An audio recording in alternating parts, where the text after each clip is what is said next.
கனா கண்டேனடி சீரியல்ல இன்னைக்கு என்ன ஒரு அதிரடியான திருப்பம்னு பாத்தீங்களா?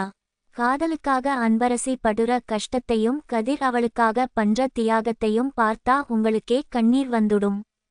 இன்னைக்கு எபிசோட் ஆரம்பத்துல தாரா கதிரை ஒரு பெரிய துணிக்கடைக்கு கூட்டிட்டு வராங்க. கதிர் பெரிய வேலைக்கு போறதால அவனுக்கு ஒரு ப்ரொஃபஷனலான ஷூட் எடுக்கணும்னு தாரா ஆசைப்படுறா. ஆனா அங்க நம்ம அன்பரசியும் வராங்க. தாரா ஒரு கிரே கலர் ஷூட் எடுத்து கதிர்கிட்ட கொடுத்து போட்டு பார்க்க சொல்றா. கதிர் அதை போட்டு பார்த்துட்டு பெருசா திருப்தி இல்லாம நிக்கிறான். அப்போ அன்பரசி ஒரு சூப்பரான நீல கலர் ஷூட் எடுத்து கதிர்கிட்ட கொடுக்குறா. அதை போட்டதும் கதிர் ரொம்ப அழகா இருக்கான். கதிர் அன்பரசி எடுத்த ஷூட் தான் நல்லா இருக்குன்னு சொன்னதும் தாராவுக்கு கோபம் தலைக்கு ஏறுது.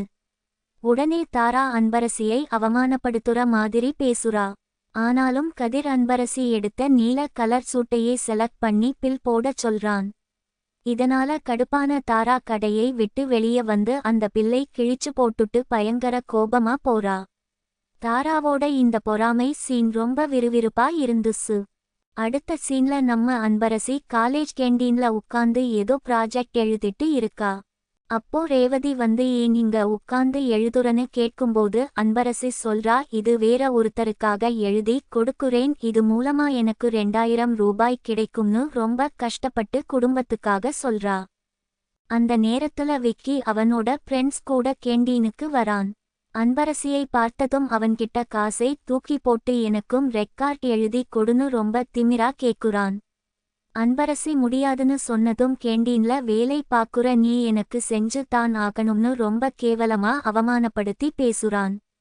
இதை கேட்டதும் அன்பரசிக்கு பயங்கரமா கோபம் வந்து எழுந்து நின்னு விக்கியை திட்டி கேண்டீனை விட்டு வெளியே துரத்தி விடுறா.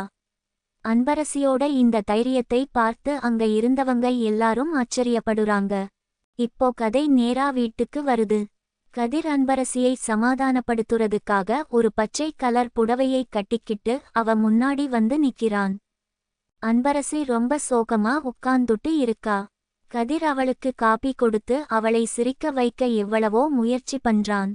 உனக்கு நைட் என்ன சாப்பாடு வேணும், பிரியாணி வேணுமா, பரோட்டா வேணுமான்னு ரொம்ப அன்பா கேக்குறான்.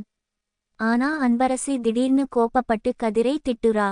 நீங்க என் மேல காட்டுற இந்த பொய்யான அன்பை நிறுத்துங்க, எனக்கு இதெல்லாம் பிடிக்கலன்னு சொல்லி அழ ஆரம்பிக்குறா. குடும்ப சூழ்நிலை காரணமா அவ படுற மன அழுத்தம் அவ கண்ணீர்ல தெரியுது. நான் எப்பவுமே இந்த மாதிரி அன்பை பார்த்தது இல்லைன்னு சொல்லி ரொம்ப இமோஷனலா பேசுறதை பார்க்கும்போது நமக்கு ரொம்ப கஷ்டமா இருக்கு.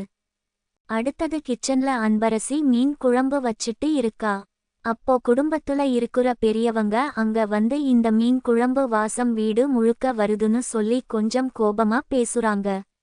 பாரம்பரியம் கௌரவம்னு பாக்குற அவங்களுக்கு இது பிடிக்கல. ஆனா அங்க வர கதிர் அந்த வாசனையை பார்த்து ரொம்ப சந்தோஷப்படுறான். அன்பரசி சமைக்கிறதை பார்த்து அவன் முகத்துல அவ்வளோ ஒரு காதல் தெரியுது. இன்னைக்கு எபிசோட் இப்படி ரொம்ப இமோஷனலா முடிஞ்சது. நாளைக்கு என்ன நடக்க போகுதுன்னு பார்த்தா கதிர் அன்பரசி செஞ்ச மீன் குழம்பை மாடியில உட்கார்ந்து ரொம்ப ரசிச்சு சாப்பிட போறான்.